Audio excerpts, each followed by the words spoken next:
Salam əziz müəllimlər. Mən bugün sizə düzxətli bərabər təcilli hərəkəti izah edəcəm. Düzxətli bərabər təcilli hərəkətə keçməmişdən əvvəl gəlin görək düzxətli dəyişən sürətli hərəkət nə deməkdir. Deməli, əgər cisim bərabər zaman fasiləsində müxtəlif yollar gedirsə, deməli onun sürəti dəyişir. Əgər sürət dəyişirsə, deməli onda bu hərəkət dəyişən sürətli hərəkətdir. Dəyişən sürətli hərəkətdə də hərəkətin trayektoriyası düz xəttdir. Yol yerdəyişmənin moduluna bərabərdir. Və dəyişən sürətli hərəkətdə sürət dəyişdiyi üçün iki dənə fiziki kəmiyyət ortaya çıxır. Onlardan biri təcildir, digəri isə orta sürətdir. Gəlin görək təcil nəyə deyilir? Təcil sürət dəyişməsinin zamana olan nisbətinə bərabər olan fiziki kəmiyyətdir. Deməli, burada təcilin düsturları bizə verilib. Hər birimiz bu düsturları əzbər bilməliyik. Deməli, burada V0 sürətin başlanğıcıdır, yəni başlanğıc sürətdir. V son sürətdir və təcil sürətin dəyişmə yeyinliyini xarakterizə edir. Sürət isə yerdəyişmənin dəyişmə yeyinliyini xarakterizə edən fiziki kəmiyyətdir. Deməli, təcil vektorial kəmiyyətdir. Sürətin dəyişmə istiqamətində yönəlir. Yəni, sürət hansı istiqamətə yönəlirsə, daha doğrusu dəyişməsi, sürətin dəyişməsi hansı istiqamətə yönəlirsə, təcil də həmin istiqamətə yönəlir. Vahidi metr bölək saniyə kvadratıdır, akselerometrlə ölçülür. Təcilin proyeksiyasını dedikdə, biz bilirik təcil vektorial kəmiyyət olduğu üçün biz onu bu şəkildə vektor şəklində yazmırıq. Düsturlarda, məsələ həllində, test həllində bu şəkildə istifadə etmirik. Biz təcilin proyeksiyasından istifadə edirik. Ona görə də AX bərabərdir VX çıxaq V0 X bölək T şəklində olan təcilin proyeksiya düsturundan istifadə edirik və yaxud daha sadə şəkildə A bərabərdir V çıxaq V0 bölünsün T şəklində olan düsturdan istifadə edirik. Deməli, düzxətli bərabər təcilli hərəkətdə təcil sabitdir. Yəni, A bərabərdir. Bərabər təcilli hərəkətdə təcil sabitdir. Yəni, A bərabərdir konstant. Təcil vektorial kəmiyyət olduğu üçün vektor işarəsini qeyd edirik. Amma düzxətli bərabər sürətli hərəkətdə isə təcil yoxdur. Təcil sıfıra bərabərdir. Ümumiyyətlə, bərabər sürətli hərəkətdə təcil sıfıra bərabərdir və əvəzləyici qüvvə sıfıra bərabərdir. Gəlin baxaq, təcil zaman qrafikində zaman oxu ilə deməli, əmələ gətirdiyi sahə nəyə bərabərdir? Deməli, təcilin zamandan asıllıq qrafikində təcilin zaman oxu ilə əmələ gətirdiyi fiqurun sahəsi bizə verir sürət dəyişməsini. Əgər bu fiqur düzbucaqlıdırsa, deməli onda mən düzbucaqlının sahəsini necə tapırdım? S bərabərdir A vurulsun B. Deməli, N-ni uzununa vururdum. Burada da N-i və uzunu nədir? 9 vurulsun 8-dən alıram 72. Sürət zaman qrafikinin altında qalan fiqurun sahəsi qiymətcə yerdəyişmənin moduluna bərabərdir. Bu təcilin zamandan asılılıq qrafiki idi. İndi bizə verilib sürət zaman qrafiki. Deməli, sürət zaman qrafiki isə onda fiqurun altında qalan, daha doğrusu qrafikin altında qalan fiqurun sahəsi bizə verir yerdəyişməni və yaxud yolu. Deməli, S bərabərdir V vurulsun T. V budur, T də bu hissədir. V vurulsun T.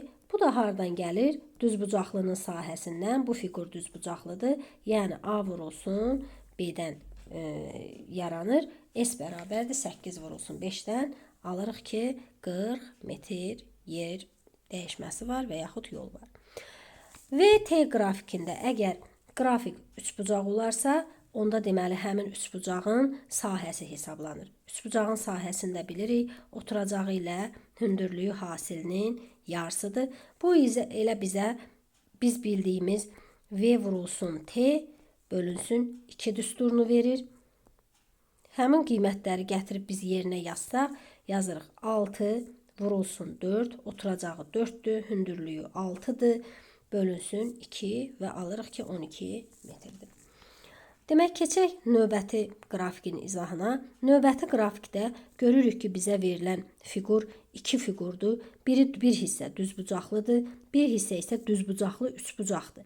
Deməli, biz burada hər iki sahəni tapıb toplasaq, bizə verilən bu fiqurun sahəsini və yaxud bu yer dəyişmənin modulunu və yaxud yolu tapmış olarıq. Deməli, bunun üçün bu hissə düzbucaqlı olduğu üçün n-ni uzunluğuna vurub yazırıq. 4 vurulsun 2, üstə gələk. 4-ü 1-ə vururuq. Deməli, bu hissə 4-dür. Bu hissədə keçən zaman müddəti 1 saniyədir. 2-dən 3-ə 4 vurulsun 1 bölək 2. Üçbucağın sahəsini tapırıq və alırıq ki 10 metrdir. Digər qrafikdə isə biz baxırıq ki, bizə verilib oturacağı və hündürlüyü. Biz bunu iki fiqura ayıraraq da tapa bilərik. Bir üçbucaq şəklində, bir fiqur şəklində də tapa bilərik. İndi burada müəllif iki fiqura ayıraraq tapıb, hər bir düzbucaqlı üçbucağın sahəsini tapıb və yekun olaraq onları toplamışdır. Baxaq bərabər təcilli hərəkət nədir? Trayektoriyası düz xətdir. Bərabər təcilli hərəkətdə təcil sabitdir və onu biz bu şəkildə qeyd edirik. Yəni bu şəkildə göstəririk.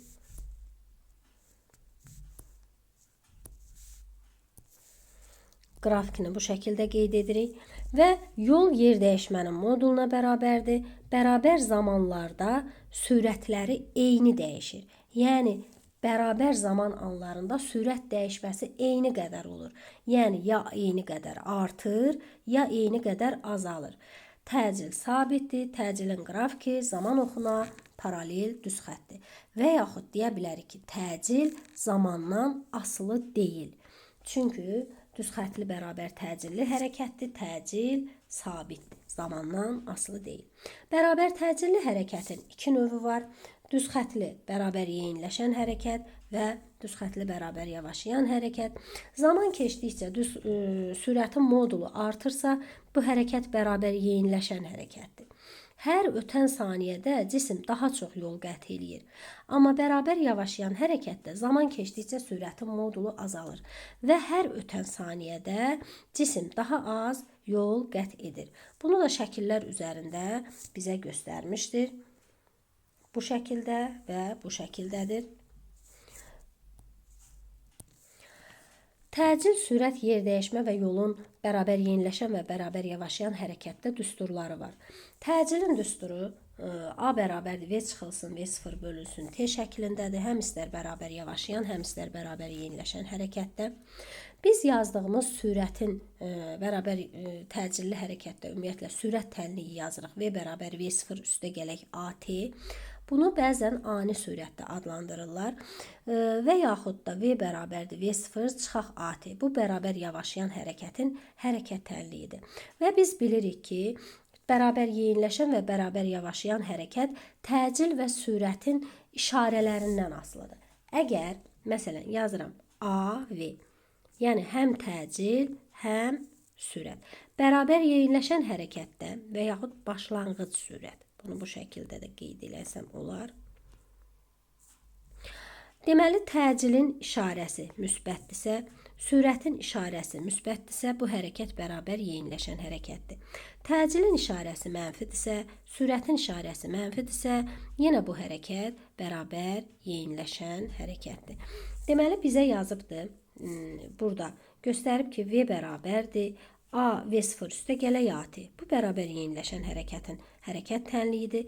Bir də V bərabərdir mənfi V0 çıxaq AT şəklində olan tənlik də bərabər yeyinləşən hərəkətin hərəkət tənliyidir.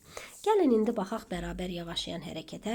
Bərabər yavaşlayan hərəkətdə də yenə təcil və başlanğıc sürətin qiymətlərini biz yazmalıyıq. Təcilin işarəsi müsbət olanda sürət mənfi olmalıdır. Təcilin işarəsi mənfi olanda sürət müsbət olmalıdır. Deməli, onda bu hərəkət olur bərabər yavaşlayan hərəkət. Deməli, bizə yazıb bərabər yavaşlayan hərəkətdə sürətin hərəkət tənliyi V bərabər V0 çıxaq AT və ikinci düstur necə olur? V bərabərdir mənfi V0 üzərinə gəlinsin AT. Bu şəkildədir. Həm də biz baxırıq ki, burada sürətin bir neçə düsturu var. Deməli, V bərabərdir. Kök altında V0 kvadratı üstə gələk AC. V bərabərdir. V0 kvadratı çıxaq AC. Bərabər yeyinləşən və bərabər yavaşlayan hərəkət üçün. S-in düsturunu biz bilirik. Yer dəyişmənin məşhur düsturu. S bərabər V0T üstə gələk AT kvadratı bölünsün 2. Və yaxud V kvadratı çıxılsın V0 kvadratı bölünsün 2A. Və yaxud da V üstə gələk V0 bölək 2 vuraq T. Bu düsturları əzbər bilmək vacibdir. Deməli, biz burada bir nüansı görürük ki, bizdə yol və yer dəyişmə həm bərabər yeyinləşən hərəkətdə, həm də bərabər yavaşlayan hərəkətdə üçüncü düsturla hesablana bilir. Məsələn, bərabər yeyinləşən hərəkətdə də V üstə gələk V0 bölək 2 vuraq T şəklindədir. Bərabər yavaşlayan hərəkətdə də V üstə gələk V0 bölək 2 vuraq T şəklində olan düsturdan istifadə edirik. Koordinatda həmçinin nəzərə alırıq. Koordinatın düsturu x0 üstə gələk V0T üstə gələk AT kvadratı bölünsün 2. Və burada hərəkət əgər bərabər yavaşlayandırsa, onda deməli təcilin işarəsi mənfi olacaq və o mənfini nəzərə almışdır. Orta sürət düsturu var. Orta sürət ümumiyyətlə gedilən ümumi yolun ümumi zamana olan nisbətidir. Yəni V ortanı tapanda ən əsas düstur budur. S ümumi yolun T ümumi zamana olan nisbəti. Buna deyirlər orta sürət. Orta sürətin sonraki etapda yaranan düsturları var ki, həmin o düsturları burada müəllif qeyd edib. V orta bərabər V0 üstə gələk AT bölünsün 2 və yaxud V üstə gələk V0 bölək 2 şəklindədir. Həm bərabər yeyinləşən hərəkətdə, həm də bərabər yavaşlayan hərəkətdə orta sürət bu şəkildə hesablanır. Gəlin baxaq maraqlı bir nüansa. Deməli, bizə deyir ki, əgər sükunətdən cisim, yəni V0 bərabərdir 0, başlanğıc sürət 0 olan haldan hərəkətə başlayırsa, deməli, bu cisim yalnız bərabər yeyinləşən hərəkət edir. Bu zaman düsturlarda V0 iştirak etmir. Yəni, biz necə yazırdıqsa ki, V bərabərdir V0 üstə gələk AT. Əgər cisim sükunətdən hərəkətə başlayıbsa, bərabər təcilli hərəkət edibsə, V0 düsturlarda iştirak etməyəcək. Yəni, V0 sıfıra bərabərdir. Onda V bərabər olacaq AT-yə. O cümlədən də V-nin digər düsturu, S-in digər düsturu, S-in digər düsturu, yəni koordinatın da düsturu bu şəkildə hesablanacaq və V0 həmin düsturlarda nəzərə alınmayacaq. Mən bir nüansı da sizin nəzərinizə çatdırım ki, əgər cisim hərəkət istiqamətini dəyişəndən sonra necə hərəkət etdiyi mənə maraqlıdırsa, mən onda deyərəm ki, həmin cisim əgər hərəkət istiqamətini dəyişibsə, deməli ondan sonra o cisim bərabər yeyinləşən hərəkət edəcək. Deməli, cisim hərəkət istiqamətini dəyişəndən sonra bütün hallarda bərabər yeyinləşən hərəkət edir. Əgər cisim hərəkət istiqamətini dəyişməmişdirsə, bəli, onda artıq həmin cisim istər yeyinləşən, istər də yavaşlayan hərəkət edə bilər. Amma hərəkət istiqamətini dəyişdikdən sonra cisim bərabər yeyinləşən hərəkət edir. Bunu necə başa düşmək olar? Bunu belə başa düşün ki, məsələn, əgər cisim gəlib bir döngəni dönürsə, döngəni dönəndə sürətini azaldır, düzdürmü? Sürətini azaldandan sonra təzədən düz yola deməli keçdikdə, düz istiqamətdə hərəkət etdikdə, onda başlayacaq sürətini artırmağa.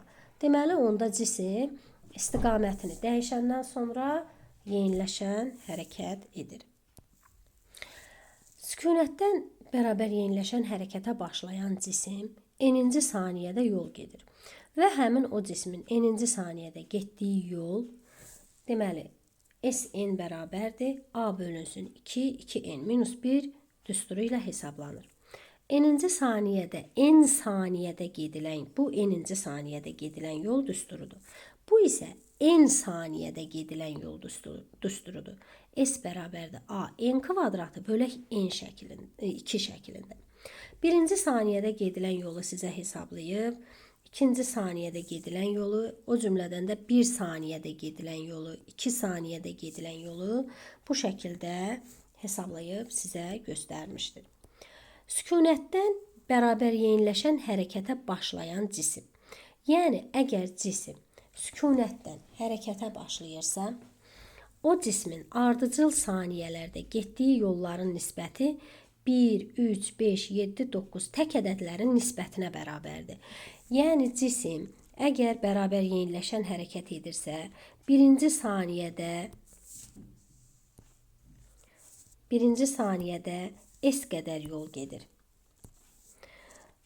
Deməli, ikinci saniyədə isə artıq yenə təkrar bir n-ci saniyədə, ikinci saniyədə isə 3s qədər yol gedir. Digər üçüncü saniyədə ardıcıl saniyələrdə 5s qədər yol gedir. Dördüncü saniyədə 7s qədər yol gedir. Məsələn, 5-ci saniyədə 9s qədər yol gedir. Yəni, bərabər təcilli hərəkətdə cismin ardıcıl saniyələrdə getdiyi yolların nisbəti 1-in 3-ə, 3-ün 5-ə, 5-in 7-yə, 7-nin də 9-a olan nisbətinə bərabərdir. Başlanğıc sürətlə əgər hərəkətə başlayan cisim n-ci saniyədə yol gedərsə, onda bərabər yeniləşən hərəkətdə, baxın, bu düstur yazılır. Başlanğıc sürət nəzərə alınır. V0 həmin düsturda qeyd edilir. V0 üstə gələk A bölək 2, 2n minus 1 şəklində. Əgər cisim bərabər yavaşlayan hərəkət edirsə, onda yenə də V0 nəzərə alınır. Yəni, başlanğıc sürətlə hərəkət edib. V0 çıxılsın A bölək 2, 2n minus 1. Gəlin baxaq, bərabər yavaşlayan hərəkətdə tormuz müddətinə və tormuz yoluna. Bərabər yavaşlayan hərəkət edən cisim dayanır. Yəni, bərabər yavaşlayan hərəkət edərək sonda dayanır. Əgər o cisim dayanırsa, onun son sürəti 0 olur. Son sürət 0 olarsa, onda hərəkət bu şəklə çevrilir. Baxın, sürət olur 0, sürət 0 olanda onda olur V0 bərabərdir AT-yə. Buradan bu T tormuz müddəti adlanır. Baxın, yazıb, tormuzlanma müddəti V0 bölünsün A-ya bərabərdir. Tormuzlanma yolu isə S bərabərdir AT kvadratı bölünsün 2 və yaxud V0T bölək 2 və yaxud V0 kvadratı bölünsün 2A. Bu düsturlardan istifadə edərək tapıla bilər. Tormuzlanma hərəkətində də ardıcıl, məsələn, saniyələrdə gedilən yolların nisbəti azala. İndi bərabər yeniləşən hərəkətdə arta gedirdi. Məsələn, S, 3S, 5S, 7S. Amma tormuzlananda cisim, yəni bərabər yavaşlayan hərəkət edəndə böyükdən kiçiyə doğru gedir. 9S, 7S, 5S, 3S, S bu şəkildə hərəkət edir. Tormuzlanan cismin əgər hərəkət müddətini 2 yerə bölsək, onda deyirik ki, zamanın birinci yarısı və yaxud zamanın ikinci yarısı. Yəni, bərabər yavaşlayan hərəkətdə gedilən o zamanı birinci və ikinci yarıya bölmək olar. Yeniləşən hərəkətdə də həmçinin bölmək olar. Yeniləşən hərəkətdə də deyirik zamanın birinci yarısı, zamanın ikinci yarısı. Zamanın birinci yarısında, məsələn, bərabər yeniləşən hərəkət edən cisim zamanın birinci yarısında gedilən ümumi yolun 1/4 hissəsini gedir. Elə bilin ki, zamanın birinci yarısında cisim gedilən ümumi yolun 1/4 hissəsini gedir. Yəni 1/4 S qədər yol gedir. Və zamanın ikinci yarısında isə gedilən yol ümumi yolun 4/3 hissəsi qədərdir. 4/3 S qədərdir. Bərabər yavaşlayan hərəkətdə, yəni tormuzlanan bir cismin hərəkətində bu hərəkət tərsinə olur, tərsinə çevrilir. Məsələn, deyək ki, zamanın birinci yarısında cisim 4/3 qədər yol gedir. Zamanın ikinci yarısında cisim 4/1 qədər yol gedir. Yəni, gedilən ümumi yolun 4/1-ni qət eləyir. Gəlin baxaq hərəkət tənliyində V0x-in, yəni başlanğıc sürəti biz necə müəyyən edirik? Biz bilirik ki, koordinatın zamandan asıllıq tənliyi bu şəkildədir. x0 üstə gələk vxt üstə gələk at kvadratı bölünsün 2. Əgər bizə belə bir şəkildə tənlik verilibsə, biz orada V0-ı müəyyən edə bilərik. Yəni başlanğıc sürəti müəyyən edə bilərik. Başlanğıc sürət deməli zamanın yanında olan başlanğıc sürətdir. Deməli bunun başlanğıc sürəti 2-dir. 2. Digərlərini də o şəkildə müəyyən edə bilərik. Burada deməli sürətin başlanğıc sürətin qiyməti -3-dür. Ona görə də mənfini nəzərə almışdır. Gəlin indi təcili müəyyən edək. Biz bu hərəkətə koordinatın hərəkət tənliyinə əsasən verilən tənlikdə də təcili müəyyən edə bilərik. Məsələn, burada təcilin yerində hansı ədəd olmalıdır ki, mən onu 2-yə böləndə burada -3 alım. Deməli, bu -6-dır. Yəni, biz burada təcili tapanda, daha doğrusu bu hərəkət tənliyində bu ifadəni ki, burada görürük. Görürük ki, məsələn, -3-dür. -3-ü tez vurmalıyıq 2-yə. 2-yə vurub həqiqətən təcilin özünü tapmalıyıq. Təcilin özü olur -6. İndi baxaq bu tənliyə.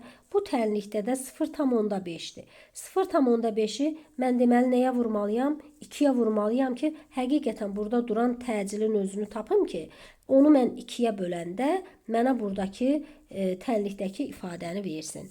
Ona görə də 0,5-i vururuq 2-yə. 0,5-i 2-yə vuranda alınır 1. Deməli, burada həqiqətən də təcil 1 metr/saniyə kvadratı imiş. Digər tənlikdə, məsələn, burada t kvadratı yazır. T kvadratında deməli təcilin əmsalı nədir? Təcilin əmsalı 1-dir. Mən nəyi vurmalıyam? Deməli, 1-i nəyə vurmalıyam? 2-yə. 1-i 2-yə vurmalıyam, təcilin öz qiymətini tapmalıyam. Deməli, təcilin öz qiyməti nə qədər imiş? 2. 2 imiş. Mən onu nədən bilirəm? Baxın, yazıram. AT kvadratı bölünsün 2. Deməli, təcil burada 2 imiş ki, mən 2 ilə 2-ni ixtisar eləyəndə alıram burada t kvadratı. Ona görə də bu t kvadratını gətirib burada tənlikdə nə edirəm? Yazıram. Baxın, t kvadratı. İndi burada yazılıb -1,5 t kvadratı. Mənim deməli təcilim nə imiş? Baxın, yazıram. AT kvadratı bölünsün 2. Təcilim nə imiş? 3 imiş də. -3 imiş ki, mən də onu t kvadratına vurub, həm də 2-yə böləndə alıram -1,5 t kvadratı. Onu da gətirirəm bu koordinatın tənliyində yerinə yazıram.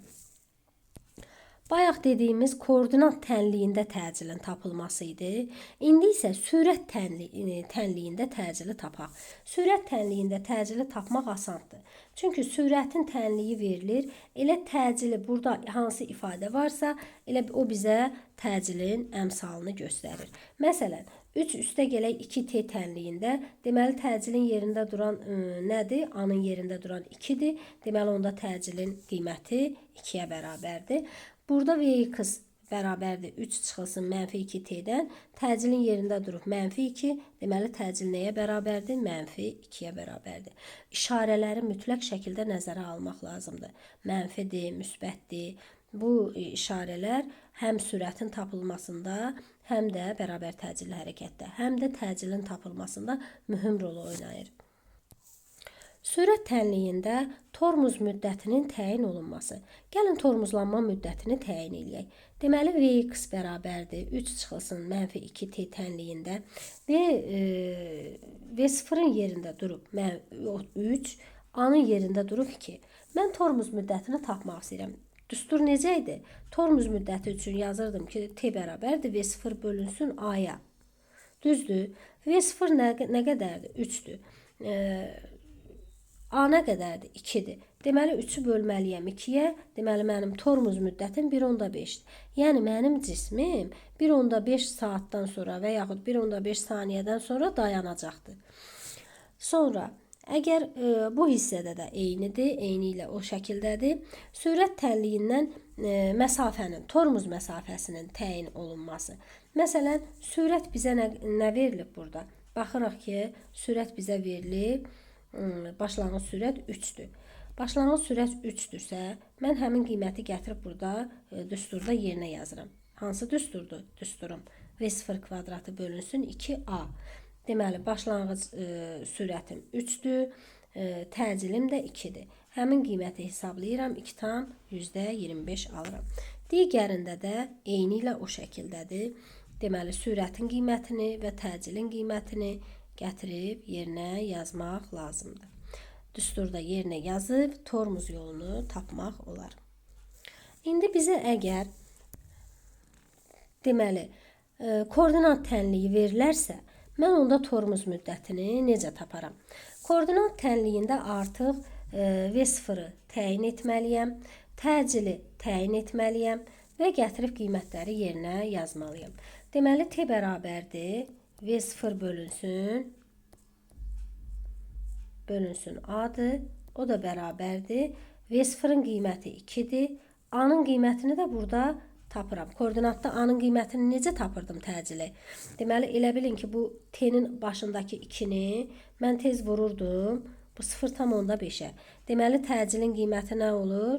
Təcilin qiyməti olur 1. 0,5-i 2-yə vursam, edir 1. Deməli, təcili 1-dir. Deməli, onda müddəti də 2 saniyədir və yaxud da saatdır.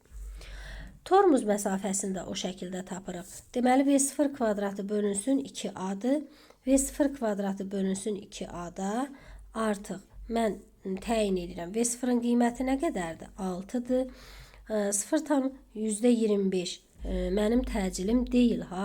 0,25-də 25-ə əsasən mən təcili müəyyən etməliyəm. Deməli, mən onda 0,25-i vurmalıyam nəyə? 2-yə. Elə bilin ki, o zamanın üstündəki 2-yə vurursunuz. 2-yə vurmalıyam və onda mən alıram ki 0,5 və gətirib düsturda yerinə yazıram. V0-ın qiymətini 6-dır, təcilin qiyməti 0,5-dir və buradan alıram ki 36 metrdir. Gəlin baxaq yeniləşən hərəkətdə V0 başlanğıc sürəti və A təcili necədir? Deməli, biz bayaq dedik ki, V0 ümumiyyətlə yeniləşən hərəkətdə başlanğıc sürətlə təcil həmişə eyni istiqamət olur. Yəni, təcil müsbətdirsə, sürət də müsbətdir. Təcil mənfidirsə, sürət də mənfidir. Yəni, hər ikisi x oxunun əksinə hərəkət edir. Burada isə hər ikisi x oxu istiqamətində hərəkət edir, müsbətdir. Bərabər yeniləşən hərəkətdə, deməli, əgər ümumiyyətlə təcil, sürət, başlanğıc sürət dedik, necə olur? Eyni istiqamətə hərəkət edirlər. Eyni istiqamətə olduğu üçün onların işarələri eyni olur. Yəni, təcil müsbət olanda sürət də müsbət olur, təcil mənfi olanda sürət də mənfi olur. Gəlin, indi iki hərəkəti analiz eləyək. Deməli, bərabər yeniləşən hərəkətdə əgər cisim x oxu istiqamətində hərəkət edirsə, onda sürət də müsbətdir, təcil də müsbətdir. Yəni, onda, baxın, tənlikdə sürətin və təcilin işarələri müsbət olur. Əgər cisim x oxunun əksi istiqamətində bərabər yeniləşən hərəkət eləyərsə, x oxunun əksinə olanda sürət də mənfidir, təcil də mənfidir. Baxın, göstərib sizə. Sürət də mənfidir, təcil də mənfidir. Bərabər yavaşlayan hərəkətdə isə yenə iki cür hərəkət var. Həm x oxu istiqamətində hərəkət, həm x oxunun əksinə hərəkət. Deməli, x oxu istiqamətində hərəkət olarsa, sürət müsbətdir. Cismin x oxu istiqamətində hərəkətini ancaq sürətin qiyməti göstərir. Yəni, sürət mənfidirsə, daha doğrusu, sürət müsbətdirsə, deməli, cisim x oxu istiqamətində hərəkət edir. Sürət mənfidirsə, cisim x oxunun əksinə hərəkət edir. İndi x oxu istiqamətində bərabər yavaşlayan hərəkət deyirəmsə, deməli, mənim x oxu istiqamətidirsə, sürətim müsbətdir, təcilin mənfidir. Həmçinin də X oxunun əksi istiqamətdə hərəkət deyirəmsə, baxın, əksi, X oxunun əksi demişəmsə, deməli, sürət nədir? Mənfi. Deməli, onda təcil nədir? Deməli, onda təcil müsbətdir. Çünki bunlar da bərabər yavaşlayan hərəkətdə bir-birinin əksinə olmalıdır işarələr. Yəni, V0 ilə A-nın işarəsi əks olmalıdır. X oxu istiqamətində V0 müsbətdir. Deməli, onda təcil mənfidir. X oxunun əksi istiqamətində V mənfidirsə, onda deməli təcil nədir? Müsbətdir. Baxın, onu sizə hərəkət tənliklərində göstərir. X oxu istiqamətində hərəkət bərabər yavaşlayan hərəkət deyirsə, deməli V0 müsbət. Baxın, yazıb sizə. A mənfidir. Deməli, onda tənlikdə onu göstərməlidir. V0 müsbət, A mənfi. V0 müsbət, A mənfi. X oxunun əksi istiqamətində bərabər yavaşlayan hərəkət deyirsə, X oxunun əksi demişəmsə, deməli sürət mənfidir. Deməli, sürət mənfidir, təcil müsbətdir. Deməli, sürət mənfidir, təcil müsbətdir. Gəlin baxaq bərabər yeniləşən hərəkətin hərəkət qrafiklərinə. Ümumiyyətlə, bərabər yeniləşən hərəkətdə dedik ki, əgər cisim X oxu istiqamətində hərəkət edərsə, sürət müsbətdir, təcil də müsbətdir. Sürət müsbət, təcil müsbət olarsa, deməli sürət artır. Onun proyeksiyası müsbətdir. Qrafiki zaman oxundan uzaqlaşır. Bəs koordinat necədir? Koordinat da artır. Qrafik sanki elə bilin ki, yuxarı boylanır. O, parabolanın qolları şəklində olan bir qrafiki verir bizə. Təcil isə sabitdir. Hansı hissədə sabitdir? Müsbət hissədə. Niyə? Çünki təcilin proyeksiyası müsbətdədir. Müsbətdir. Keçək X oxunun əksinə bərabər yeniləşən hərəkəti. X oxunun əksi deyirəmsə, deməli sürət nədir? Sürət sıfırdan kiçikdir, yəni mənfidir. Onda təcil nədir? Təcil də mənfidir. Mən artıq sürət və təcili təyin etdim. Deməli, hər ikisi mənfidir. Hər ikisi mənfi olduğu üçün, deməli, sürətin proyeksiyası mənfidir. Yenə sürət artır, amma X oxunun əksinə hərəkət edib artır. Qrafik zaman oxundan uzaqlaşır. Bu şəkildə bir qrafik verir. Koordinat azalır. Yəni, qrafik bu şəkildə aşağı boylanır. Təcil sabitdir, amma proyeksiyası nə yazdım? Proyeksiyasını mənfi yazdım. Proyeksiyası mənfi olduğu üçün təcilin. Deməli, onda qrafik hardan olacaq? Mənfi istiqamətdə olacaq. Gəlin baxaq indi bərabər yavaşlayan hərəkətə. Bərabər yavaşlayan hərəkətdə əgər X oxu istiqamətində cisim bərabər yavaşlayan hərəkət edirsə, X oxu istiqamətində dediyim üçün deməli sürət nədir? Müsbət. Təcil nədir onda? Mənfi. Sürət müsbət, təcil mənfi. Deməli, X oxu istiqamətində bərabər yavaşlayan hərəkətdə sürət müsbət olduğu üçün qrafik hardan başlayır? Sürətin qrafiki müsbətdən. Yəni, sürət azala-azala gedir. Deməli, sürət azalır. Proyeksiyası müsbətdir, amma qrafik isə zaman oxuna yaxınlaşır. Yadınızda saxlayın, əziz müəllimlər. Əgər qrafik zaman oxuna yaxınlaşırsa, deməli, bu cismin proyeksiyası müsbətdir, amma sürət azalır, yəni getdikcə azalır. Əgər qrafik zaman oxundan uzaqlaşırsa, deməli onda sürət getdikcə neyniyir? Artır. Burada da sürət neyniyir? Azalır. Baxaq, koordinat qrafiki necədir? Koordinat qrafiki koordinat artır. Amma qrafik yuxarı boylanır. Yəni, bu şəkildə yavaşlayan hərəkətdə elə bil cisim hərəkəti yavaşaya-yavaşa sürətini azaldaraq gedir. Gəlib bir nöqtədə sürəti azalacaq və həmin nöqtədən sonra cisim bu şəkildə hərəkət eləyəcək aşağı istiqamətə. Onda artıq cisim yeniləşən hərəkət eləyəcək və o istiqaməti bizə çəkmir. Yavaşlayan hərəkət bu şəkildə göstərilir. Deməli, baxın, əziz müəllimlər, və burada sürətin proyeksiyası mənfi olduğu üçün sürəti biz harda çəkdik? Mənfi oblastda çəkdik. daha doğrusu təcili. Təcil sabitdir, amma proyeksiyası mənfidir. Baxın, mən necə izah edirəm? Deyirəm ki, bir şəkil çəkək, şəklin üzərində göstərim. Baxın, mən deyirəm ki, bərabər yeyinləşən hərəkətdə S-in T-dən asılılığı qrafiki bərabər yeyinləşən hərəkətdə paraboladır. Baxın, bu şəkildədir. Bərabər yavaşlayan hərəkətdə isə, baxın, çəkəcəm, indi özünüz görəcəksiniz. Bərabər yavaşlayan hərəkətdə isə S-in T-dən asılılığı, baxın, bu şəkildədir. Biri belədir, x oxu istiqamətində, bu isə x oxunun əksi istiqamətindədir. Əziz müəllimlər, mən buna deyirəm ki, bərabər yeyinləşən hərəkətdə, yəni koordinatın, yəni S-in və yaxud da yer dəyişmənin zamandan asılı qrafiki, elə bilin ki, bir k ədədini verir, k-nı göstərir. Və bərabər yavaşlayan hərəkətdə də S-in T-dən asılılığı k-nı göstərir. Mən buna deyirəm cavan k, buna isə deyirəm qoca k. Baxın, elə bilin ki, bərabər yavaşlayan hərəkətdə həmin o k, elə bilin ki, biraz beli bükülür, qocalır. Amma bərabər yeyinləşən hərəkətdəki k daha dikdir, daha dik. Qrafik daha yuxarı boylanır. Ona görə də siz bu qrafikləri seçəndə baxırsınız.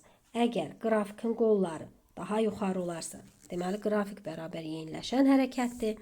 Qrafikin qolları biraz yastılanıbsa, deməli onda o qrafik bərabər yavaşlayan hərəkətin qrafikidir. Bilirik, bu hissə x oxu istiqamətindədir.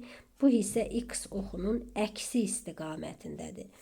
Bu hissə x oxu istiqamətindədir. Bu hissə x oxunun əksi istiqamətindədir.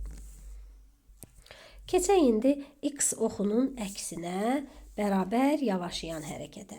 Deməli, x oxunun əksinə əgər cisim bərabər yavaşlayırsa, deməli, nə dedim? Dedim ki, x oxunun əksinə. Deməli, sürət nədir? Sürət mənfi. Onda təcil nə olacaq? Təcil olacaq müsbət. Axı, bu bərabər yavaşlayandır. Sürət və təcilin işarələri fərqli olmalıdır. Deməli, sürət mənfidirsə, deməli, sürətin qrafiki hardan başlayacaq? Mənfidən. Mənfidən başlayıb, zaman oxuna qədər deməli, gedir. Yuxarıya doğru gedir. Və zaman oxuna yaxınlaşır. Baxaq yer dəyişmənin, yəni S-in T-dən asılılıq qrafikinə. Yenə bu hissədə, baxın, bayaq mən çəkdiyim qrafikdir. X oxunun əksinə yavaşlayan hərəkətdir. X oxu istiqamətində olan hərəkət, yavaşlayan hərəkət necə idi? Baxın, bu şəkildə. Deməli, nəyə oxşuyur? Qoca K hərfinə. Demək, baxaq, təcil bəz, təcil sabitdir. Təcil nə idi? Müsbət. Deməli, təcili mən harada çəkməliyəm? Müsbətdə. Bu hərəkət necə hərəkətdir?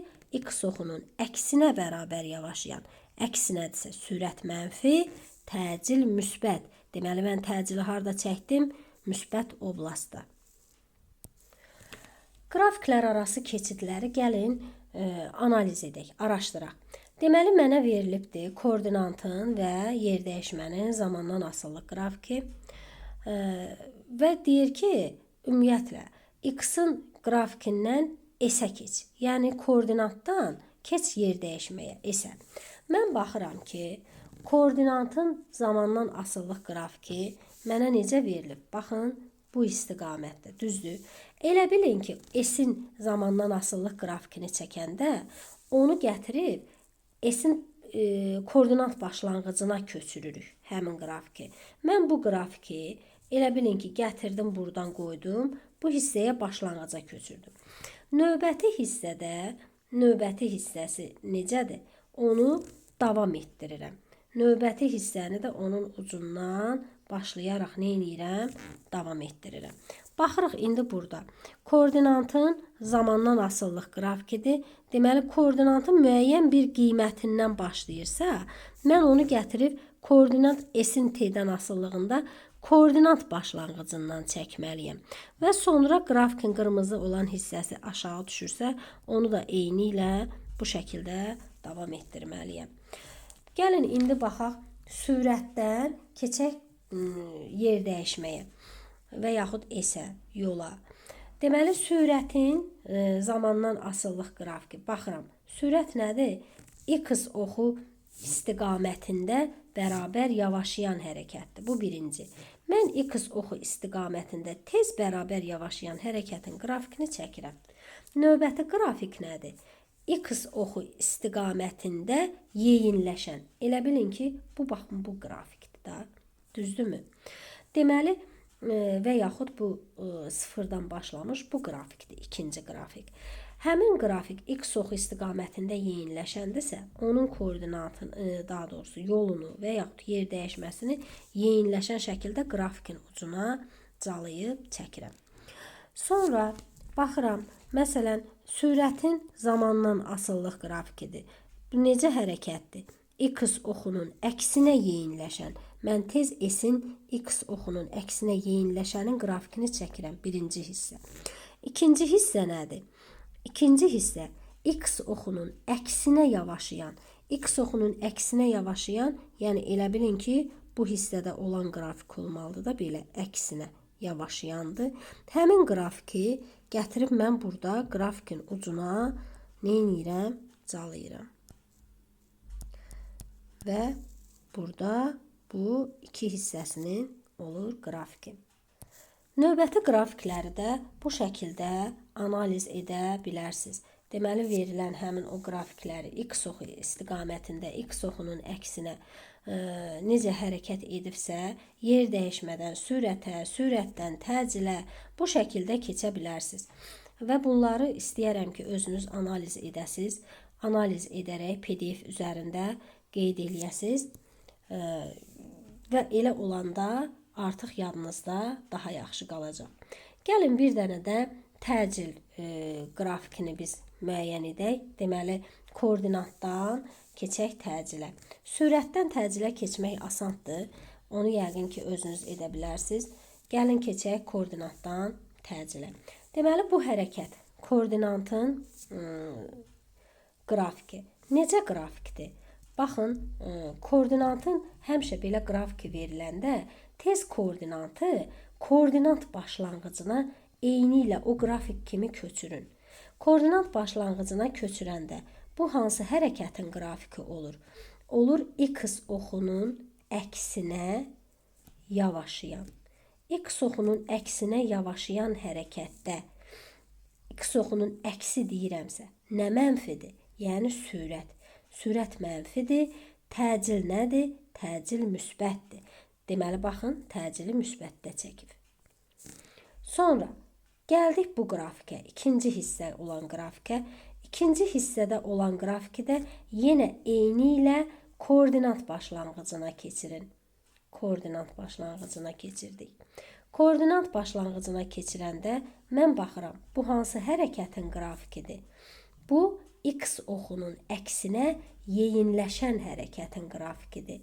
Yeyinləşən hərəkətin qrafiki olduğu üçün, deməli, onda sürət də mənfidir, təcil də mənfidir. Hər ikisi mənfidir. Təcil mənfi olduğu üçün, baxın, təcili mənfidə çəkmişdir. Siz də qrafikləri bu şəkildə analiz edirsiniz və bu şəkildə qrafiklərin üzərində öyrənirsiniz. Əziz müəllimlər, yol və yer dəyişmənin qrafiki həmişə üst-üstə düşmür. Yəni, yol bilirik ki, mənfi ola bilməz, yol azala bilməz, yol sıfır ola bilməz. Yəni, həmişə, yolun müəyyən bir qiyməti var. Amma qrafikdə çəkəndə yol həmişə sıfırdan başlamalıdır. O koordinat qrafiki kimi müəyyən bir, məsələn, x0 koordinatından başlaya bilməz yolun qrafiki. Gəlin indi yer dəyişmənin qrafikindən yolun qrafikini analiz edək. Baxın, birinci hissədə cisim necə hərəkət eləyir? Birinci hissədə cisim hərəkət edir X oxunun əksinə yavaşayan. Mən X oxunun əksinə yavaşayanı yol qrafikində o şəklində göstərə bilmərəm. Yəni, yol qrafikini mənfidə çəkə bilmərəm. Yol həmişə müsbətdə çəkilməlidir. Həmişə müsbət skalyar kəmiyyətdir.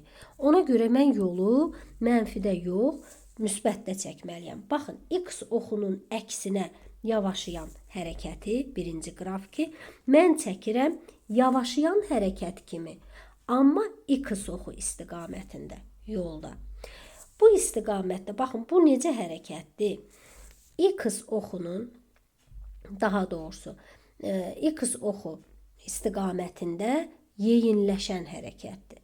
Mən elə onu olduğu kimi x oxu istiqamətində yeyinləşən hərəkət kimi çəkirəm.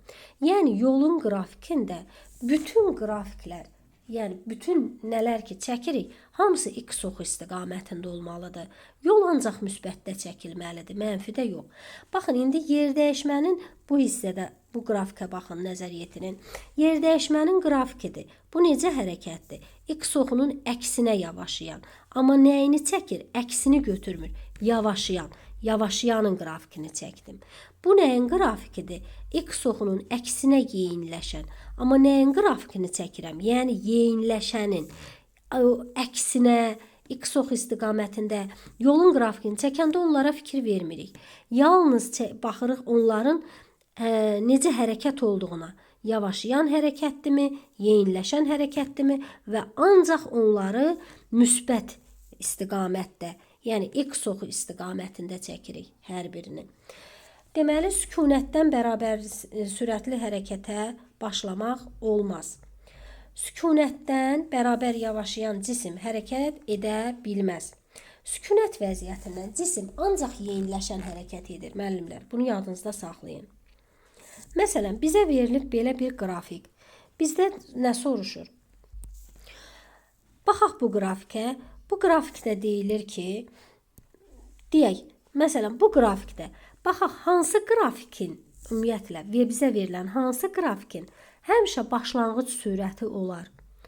Başlanğıc sürəti olan cisim ya yavaşlayan hərəkət etməlidir ki, başlanğıc sürəti olsun, sonda getsin, yavaşsın, sürəti 0 olsun, ya da düz xətli bərabər sürətli hərəkət etməlidir ki, onun bir başlanğıc sürəti olsun da, düzdürmü?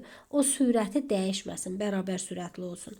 Amma cisim sükunət vəziyyətindən hərəkət edəndə, yəni 3-dəki kimi hərəkət edəndə, onun başlanğıc sürəti olmur. Yəni V0-ı bərabər olur 0-a. Deməli, cisim sükunətdən hərəkət edirsə, o ancaq yeyinləşir. Yeyinləşən hərəkət edir və onun başlanğıc sürəti yoxdur. Deməli, burada başlanğıc sürəti olan hansı qrafiklər oldu? Birinci və ikinci qrafik. Birinci və ikinci qrafikdə V0 bərabərdir. Hər hansı bir qiyməti var. Yəni, müəyyən bir qiyməti var, sabitdir, sabit də deməyək, bərabər sürətli hərəkətdə sabitdir. Hər hansı bir qiyməti var. Amma üçüncü hərəkətdə artıq yeyinləşən hərəkətdir, sükunətdən cisim yeyinləşən hərəkət etdiyi üçün onun başlanğıc sürəti 0-a bərabərdir. Baxaq bu hissəyə. Sürətin proyeksiyasının zaman qrafikinə əsasən hərəkət istiqamətini və təcilin istiqamətinin dəyişməsi. Deməli, cisim sürətin zamandan asıllıq qrafikində hərəkət istiqamətini nə qədər dəyişib? Əgər zaman oxunu neçə dəfə kəsib keçibsə, hərəkət istiqamətini o qədər dəyişib. Deməli, 1, 2, 3, deməli, hərəkət istiqamətini cisim neçə dəfə dəyişib sürət zaman qrafikinə əsasən? 3 dəfə dəyişib. Amma bu hissələrdə A nöqtəsində, Y nöqtəsində cisim hərəkət istiqamətini dəyişməyib. Niyə? Çünki zaman oxunu kəsib keçməyib. Zaman oxunu kəsib keçməlidir. Zaman oxunu keçməlidir. Keçməyibsə, deməli, hərəkət istiqamətini cisim dəyişməmişdir.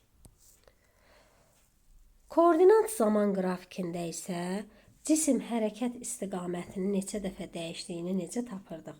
Koordinatın, yəni x-in zamandan asıllıq qrafiki, t-dən asıllıq qrafiki əgər bu şəkildə verilibsə, onda deməli cismin hərəkət istiqamətinin dəyişməsini onun təpə nöqtələrini, yəni kəskin dönüş etdiyi nöqtələri sayırdıq.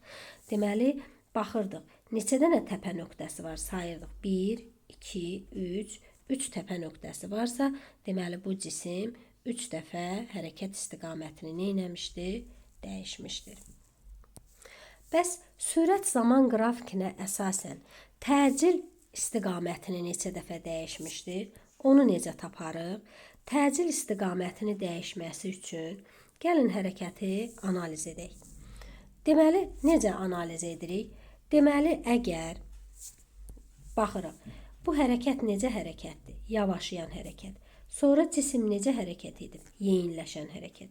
Deməli, onda A nöqtəsində cisim hərəkət istiqamətini dəyişib. Cisim M-dən B-yə gəlib. Necə hərəkət edib?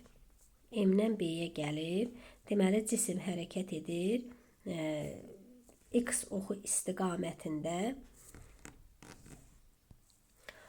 M-dən B-yə gələn cismin hərəkətini analiz edək. M-dən B-yə gəlibsə, cisim necə hərəkət edir? M-dən B-yə qədər hərəkət edir X oxu istiqamətində yavaşlayan.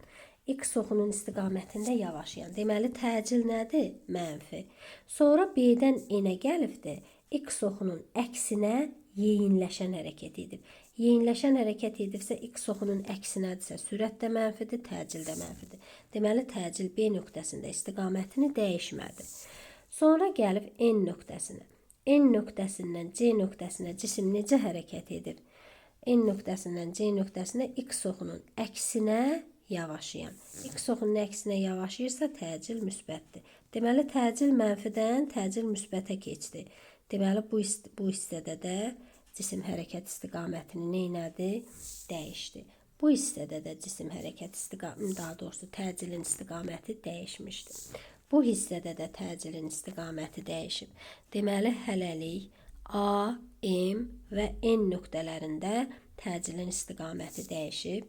Deməli, mən belə bir qərara gəlirəm ki, kəskin dönüş nöqtələrində deməli, təcilin istiqaməti dəyişməlidir. Deməli, sürətin zamandan asıllıq qrafikində kəskin dönüş nöqtələri hansılardır? A, M, N, P, Q və Y. Burada təcilin istiqamətləri dəyişməlidir. Gəlin baxaq koordinat zaman qrafikində cismin hərəkət istiqamətini neçə dəfə dəyişməsinə. Mən bayaq bunu sizə göstərdim. Koordinat zaman qrafikində cismin hərəkət istiqamətini neçə dəfə dəyişməsini müəyyən etmək üçün, baxın, bu kəskin dönüş nöqtələrini saymaq lazımdır. Deməli, burada cisim hərəkət istiqamətini neçə dəfə dəyişib? 4 dəfə. A-da, B-də, C-də və D-də. Amma Y-də hərəkət istiqamətini dəyişməmişdir. Hərəkət istiqamətini dəyişmək üçün bu şəkildə bir kəskin dönüş nöqtəsi etmiş olmalıdır. Demək, koordinatın zamandan asıllıq qrafikində cismin hərəkət istiqamətinin, ümumiyyətlə qrafikin təpə nöqtələrini sayırıq. Təpə nöqtələri nə qədərdirsə, cisim istiqamətini o qədər dəfə dəyişib. Amma sürətin zamandan asıllıq qrafikində cisim hərəkət istiqamətini necə dəyişməsini müəyyən etmək üçün zaman oxunu neçə dəfə kəsirsə, o qədər dəfə hərəkət istiqamətini dəyişmiş olur. Gəlin indi baxaq təcil zaman qrafikinə əsasən cismin hərəkət istiqamətini dəyişməsinə. Deməli, təcil zaman qrafikində isə bayaq dedik ki, cisim hərəkət istiqamətini neçə dəfə dəyişir?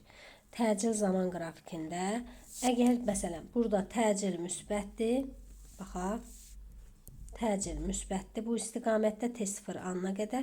Sonra T0 anından sonra təcil mənfiyə keçib və təkrar müsbətə keçib. Deməli, təcil nə zaman dəyişmişdi? T0 anında və 3 T0 anında. Onu sürət zaman qrafikində göstərəndə də artıq müəyyən eləmişdi ki, deməli, sürət zaman qrafikində də təcil öz hərəkət istiqamətini neçə dəfə dəyişmişdi? 2 dəfə dəyişmişdi. Hansı anlarda dəyişib? T0 və 3 T0 anlarında təcilin istiqaməti dəyişmişdi. Biz bunu qrafikdən də aydın olaraq görə bilirik. Əziz müəllimlər, düzxətli bərabər təcilli hərəkətin izahı bu qədər. Mən sizə bu izahı verdim. Növbəti dərslərdə görüşənədək.